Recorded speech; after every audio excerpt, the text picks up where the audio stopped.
এরকম গুড়ি গুড়ি বৃষ্টি হলে খিচুড়ি খেতে কে কে পছন্দ করেন বলুন তো? অবশ্যই আমার প্রিয় আপু ভাইরা সবাই পছন্দ করেন, তাই না? হ্যালো ভিউয়ার্স, আসসালামু আলাইকুম। আশা করি আপনারা সবাই ভালো আছেন। আলহামদুলিল্লাহ আমিও ভালো আছি।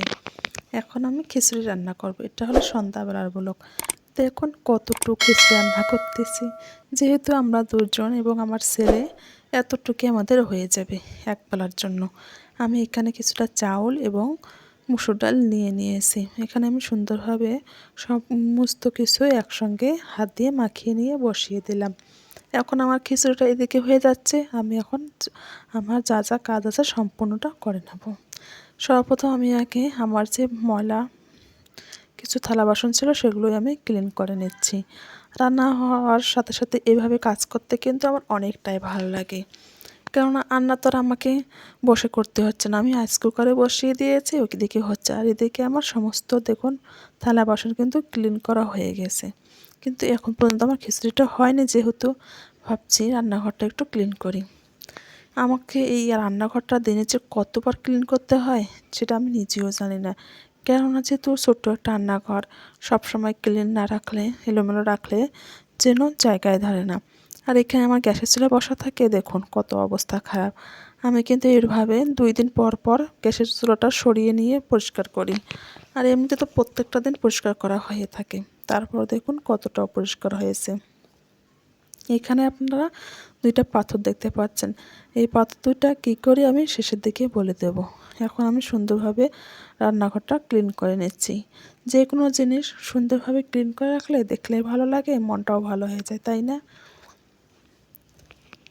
নোংরা জিনিস জানা দেখলে মনটা একেবারে খারাপ হয়ে যায়। সেই জন্য আপনারা সবসময় চেষ্টা করবেন অন্তত রান্নাঘরটা, সবসময় যেহেতু আমরা মেয়েরা রান্নাঘরে বেশি সময়টা দিয়ে থাকি, সেই জন্য এই রান্নাঘরটা যদি পরিষ্কার থাকে দেখবেন মন মানসিকতা সমস্ত কিছু ভালো থাকবে।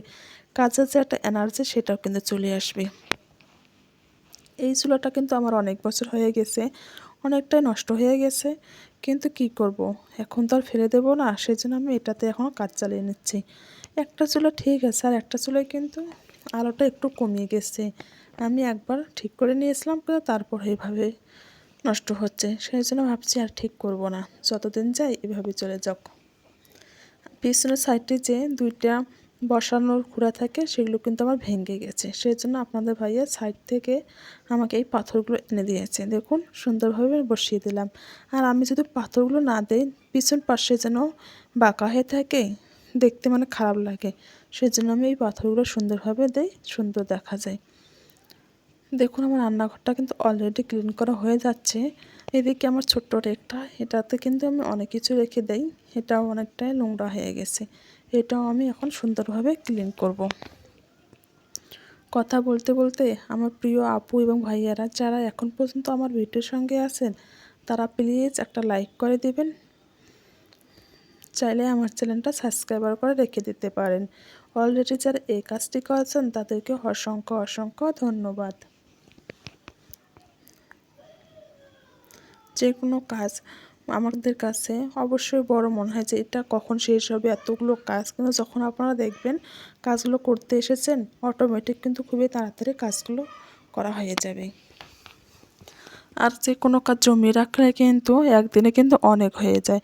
সেই জন্য চেষ্টা করবেন যখনকার কাজ একটু তখনই করতে, তাহলে দেখবেন অত কাজ জমবে না। এই যে আমি এখন রান্না করতে করতে রান্নাঘরটা ক্লিন করলাম, এদিকে আমার রান্নাটাও হয়ে যাচ্ছে, রান্নাঘরটা এবং ক্লিন হলো।